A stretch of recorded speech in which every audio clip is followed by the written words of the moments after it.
Aura, Ana María, el informe Lecciones de Aprendiz, ¿cómo, digamos, discrimina o estudia el tema, analiza el tema de las poblaciones, de las comunidades de nuestro país en términos de derechos humanos? ¿Cuál es ese panorama, digamos, de estas poblaciones colombianas afectadas directamente por el conflicto con deterioro en su situación de derechos humanos? ¿Cuál es la más perjudicada? ¿Qué grupo étnico, qué grupo social, qué grupo o qué sector de colombianos está siendo en estos momentos principalmente vulnerado en el tema de derechos humanos?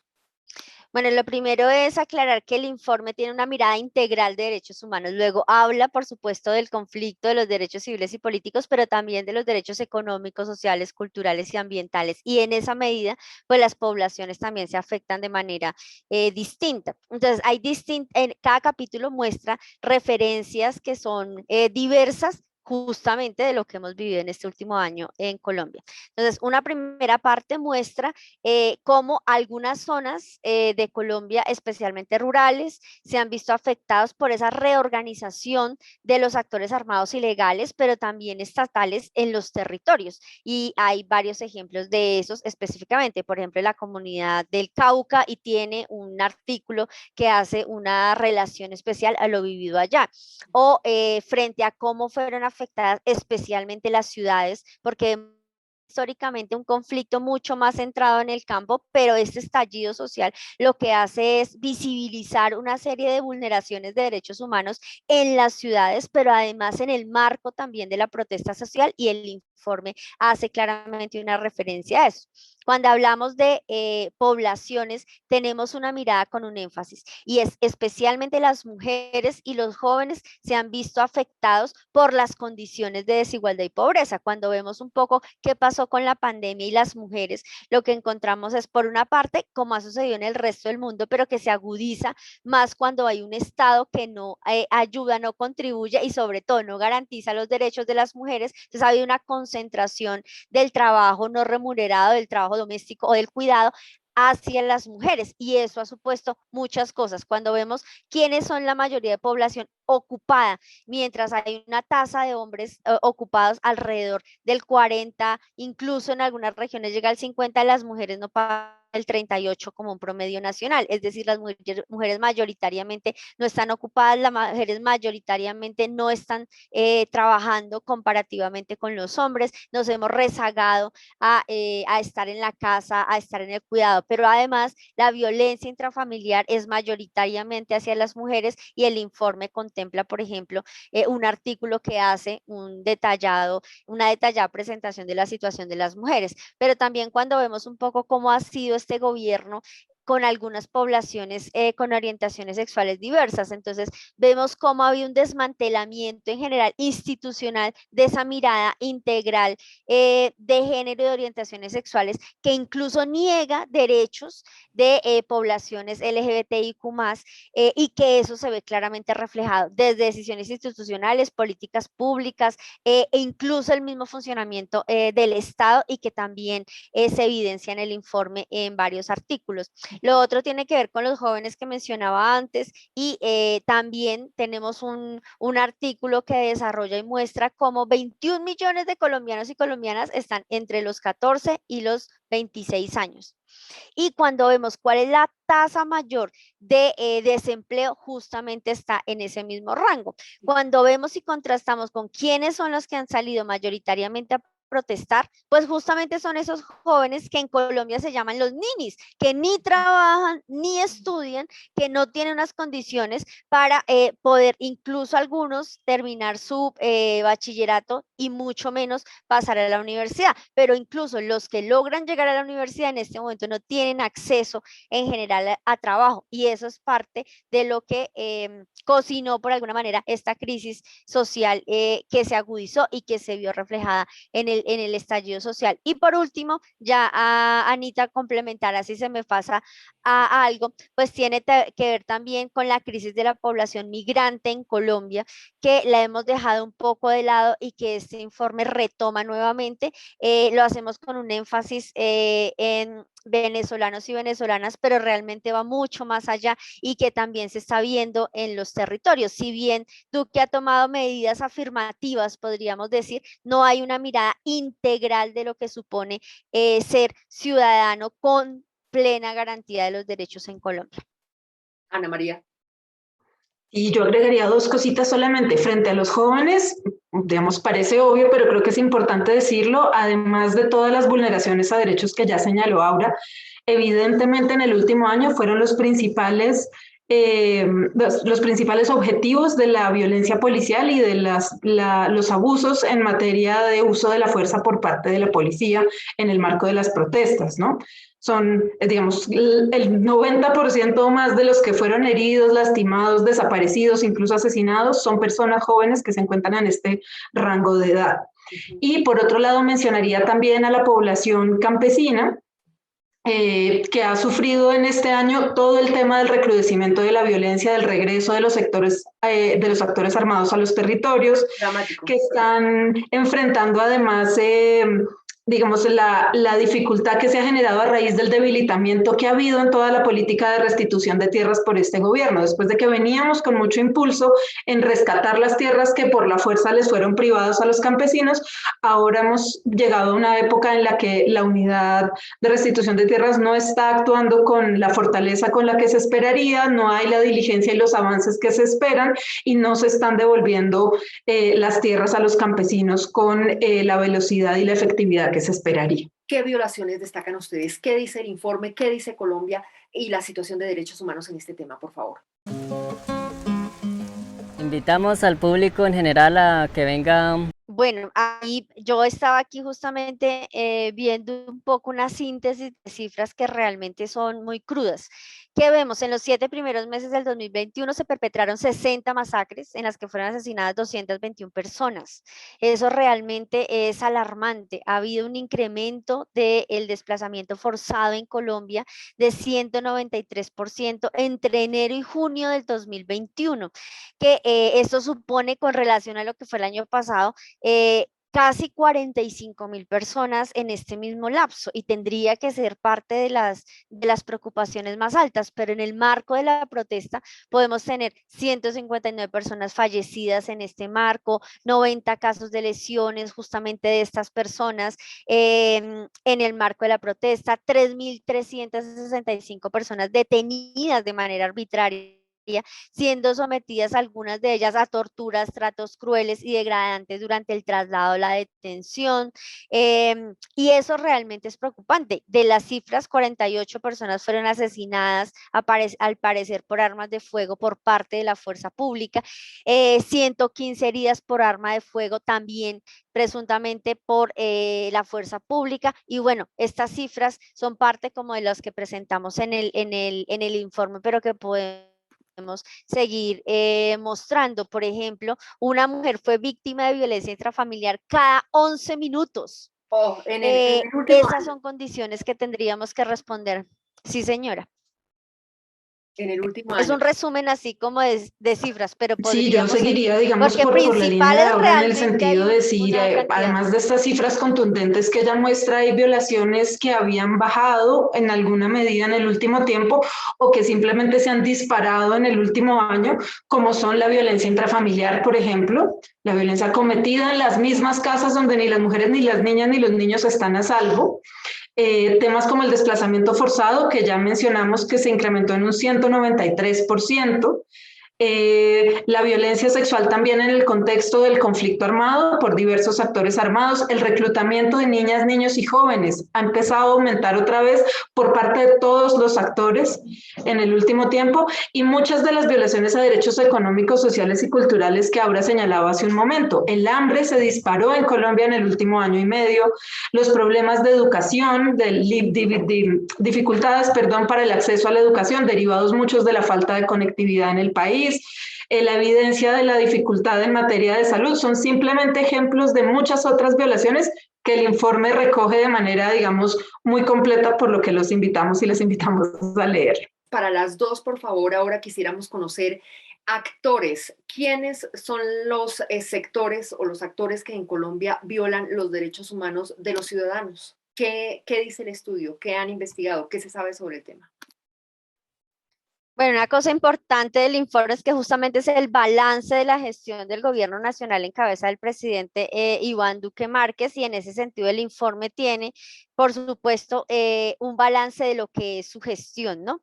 Ahí que ubicamos, y es que claramente el Estado por acción, por omisión, es uno de los violadores de derechos humanos en Colombia, sin lugar a dudas. Depende un poco en qué nivel y qué tipo de acciones están, pero lo que tiene referido, por ejemplo, a todo el manejo de la protesta, de la militarización directa y de la criminalización que se ha hecho, por supuesto, es presuntamente responsabilidad, por supuesto, del Estado colombiano en este momento y bajo la responsabilidad de este gobierno. Depende un poco qué tipo de violaciones lo podemos identificar. Pero como es un balance, lo que estamos diciendo es que este gobierno efectivamente ha sido responsable de tomar, por ejemplo, malas decisiones beneficiando a unos sectores y privilegiando a unos sectores en términos del manejo económico que ha hecho de la pandemia, por ejemplo, en donde han sido esos colombianos y colombianas más empobrecidos los que tienen los efectos negativos aún más perjudiciales en términos del derecho a la vida, pero desde una mirada muchísimo más integral de los derechos humanos. Perfecto. Ana María. Sí, yo diría, digamos que, como decía Aura, pero para dejarlo claramente, el informe se concentra en la responsabilidad del gobierno actual en materia de derechos humanos, pero no estamos diciendo que sea el gobierno el que directamente cometa todas las violaciones a derechos humanos. También estamos diciendo que es responsable en aquellos casos donde no toma medidas para enfrentar las violaciones a derechos humanos que cometen otros actores, como ocurre en el caso de los actores del conflicto armado, de las violaciones que cometen los grupos guerrilleros, que cometen los grupos paramilitares, que cometen muchos de estos nuevos actores armados que hay en las regiones que no están completamente identificados. O como ocurre en el caso de los asesinatos de personas defensoras, donde, claro, no es directamente el gobierno quien las asesina ni quien vulnera sus derechos en muchos de los casos, en otros como la estigmatización sí son ellos muchas veces, pero es porque no toman las medidas para evitar que esta violencia se cometa o las medidas para encontrar a quienes son responsables y sancionarlos, que también se hace responsable al gobierno colombiano por este tema. En algunos otros casos, como ocurre con los temas de discriminación por razón de raza o por razón de orientación sexual diversa, claro, también hay sectores de la sociedad que están involucrados, pero principalmente el gobierno es quien debería tener políticas que luchen contra la discriminación racial y contra la discriminación por razones de género o contra la xenofobia, como ocurre con las personas migrantes que tenemos en el país. ¿Consideran ustedes, ven ustedes en el gobierno del presidente Iván Duque voluntad política, acción efectiva en el tema de derechos humanos? ¿Cuál es el balance que ustedes hacen? Sí, no, lo que hemos visto, digamos, en el recorrido que hacemos ya de estos 3 años de mandato, que es uno, que incluso hay una confusión en términos de concepción de derechos humanos que tiene que ver con, por ejemplo, equiparar los derechos a los deberes, hacer que dependan los derechos humanos de deberes ciudadanos, por ejemplo, que es una concepción completamente errada de lo que un Estado debe asumir como derechos humanos, y ese es una de las características que en esta materia tiene este gobierno y que lo hemos criticado desde el comienzo. Dos, en términos de lo que es implementación de políticas públicas, Anita ha estado mucho más metida que yo, pero las plataformas hemos estado en toda la discusión de lo que es la necesidad de construir un plan nacional de acción en derechos humanos, y no ha sido posible desde esta mirada integral y en concertación y construcción conjunta con la sociedad colombiana, y ahí digamos, tenemos otro elemento importante para considerar que debe ser claro. Pero además es la falta de voluntad política de conjunto de asumir decisiones en términos de recursos, de gestión y de acción política que no es clara y que en muchos casos va en contravía tanto de los derechos humanos como de la democracia y por supuesto de la construcción de paz, que son las constataciones que hacemos en el informe. Perfecto. Ana María, ¿el gobierno, ven ustedes voluntad de diálogo? ¿Está dialogando el gobierno con los actores, con las víctimas, con los sectores afectados por este tema grave, muy sensible para todos, doloroso, es una tragedia? de violación a los derechos humanos y este estado de deterioro, de degradación de la situación de derechos humanos en Colombia? ¿Hay voluntad de diálogo? ¿Lo perciben ustedes? Desafortunadamente lo que vemos nosotros y lo que recoge el informe es que no. Este ha sido un gobierno que se ha caracterizado por no oír a la ciudadanía, por no mostrar interés por lo que sucede con la sociedad y por, en lugar de abrir escenarios de diálogo y de conversación, en situaciones ordinarias o extraordinarias, lo que se ha hecho es cerrar los espacios existentes y poner obstáculos y limitaciones a la participación ciudadana. Entonces, desde discusiones sobre temas que se llevan al Congreso, como la reforma tributaria, que por no discutirlo oportunamente con los diversos sectores afectados fue lo que finalmente desencadenó el paro que hubo en abril y mayo de este año, con las desastrosas consecuencias que tuvimos que vivir, como en el paro mismo. Estaba el paro en marcha, estaba en lo más duro la violencia en contra de la ciudadanía, y el gobierno, en lugar de abrir escenarios de diálogo, en lugar de buscar escenarios para conversar con las personas en la calle y resolver sus inquietudes y sus inconformidades, optaba por aumentar la represión. Pero nos ha pasado en el día a día. Todos los escenarios de interlocución donde la sociedad civil tiene participación son escenarios que se han ido cerrando, limitando, que no se convocan, que se reemplazan por otros, o simplemente el gobierno ha optado por tomar las decisiones a puerta cerrada al interior de sus oficinas sin consultar con la población. Y eso que no entramos en detalles sobre el derecho a la consulta previa que tienen los indígenas o los pueblos negros en Colombia, que allí pues sus derechos han sido vulnerados en este tiempo de manera muy, muy importante. Es un gobierno que no escucha a la ciudadanía, desafortunadamente, y es una de las características, digamos, que ha marcado este periodo de gobierno, desafortunadamente. Y además es un gobierno que ataca o critica a quien le señala esta falta de participación. Y que se ha encargado justamente de acallar o aplacar las voces que son críticas en este sentido, incluso cuando se trata de instituciones, como la Procuraduría General de la Nación o la Defensoría del Pueblo, que allí hay otra forma de mostrar que hay responsabilidad en violaciones a derechos humanos cuando como gobierno tú te encargas de minar las capacidades de aquellas instituciones que tienen facultades y que tienen como mandato velar por la protección de los derechos humanos de todas las personas en Colombia. Para finalizar, Ana María y Aura, ¿destacan ustedes algún aspecto de la política de derechos humanos del gobierno del presidente Iván Duque? ¿Hay algo para destacar? ¿Qué consideran ustedes positivo o qué hay que reconocer? Uy, esta pregunta está muy difícil, pero yo diría que, aunque no necesariamente se atribuye exclusivamente al gobierno del presidente Duque, sí se atribuye a digamos, a las capacidades instaladas en el Estado colombiano. El plan, digamos, no el plan de vacunación, perdón, la capacidad para la vacunación en muchas de las regiones del país. Hemos enfrentado problemas por la compra de vacunas, por la adquisición de vacunas y el manejo de vacunas, pero cuando las hemos tenido, afortunadamente, la capacidad instalada ha sido buena para poder adelantar con cierta velocidad la vacunación de la ciudadanía y de la población. Yo creo que ha sido importante lo que ha hecho en términos de migración, por lo menos eso que pronunció públicamente sobre una política, pero para nosotros es insuficiente. Entonces yo diría algo, digamos, de positivo tiene en ese sentido, pero realmente sí es muy difícil y el informe claramente no se concentra en eso positivo, que creemos que es muy poco de conjunto.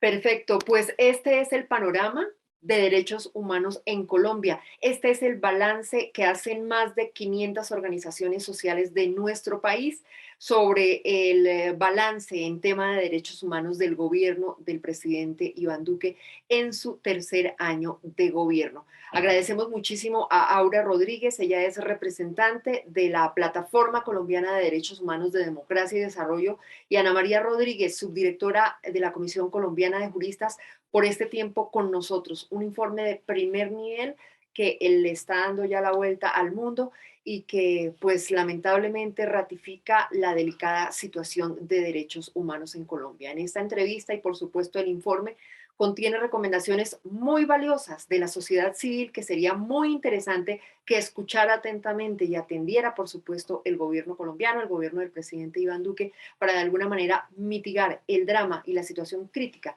de cientos de miles de colombianos que sin lugar a dudas tienen derecho a estar tranquilas, tienen derecho a estar en paz, tienen derecho a que sus derechos humanos sean plenamente respetados. Ana María, muchísimas gracias por este tiempo, un placer.